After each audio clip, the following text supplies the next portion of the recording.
УЈП и Централниот регистар да не примаат документи од неовластени сметководители апелираат од комората, да не дозволат годишните завршни сметки, билансите, даночните пријави да ги поднесува секој кој ќе дојде на шалтерите. Велат ова единствениот начин да се регулира нивната дејност. Апелираат и до своите колеги да го почитуваат и новиот тарифник, по кој ќе се наплаќаат сметководствените услуги. Тој број на таа лиценца нешто значи на тој сметководител и на тоа сметководствено биро. Не може и понатака да се гледа само формално на законот, па битно е за нив да се донесе завршна сметка до 28 февруари. Од комората велат дека со новиот книговодствен тарифник конечно ќе се воведе ред во професијата.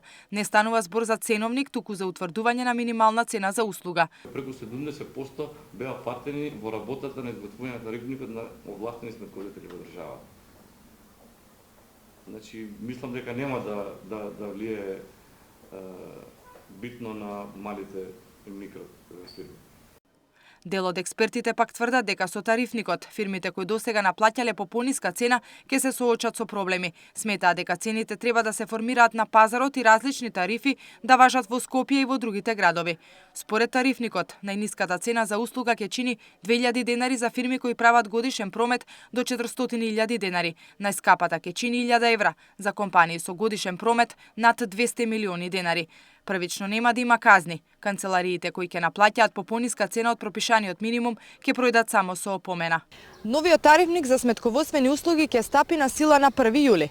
Во земјава има 8000 лиценцирани сметководители.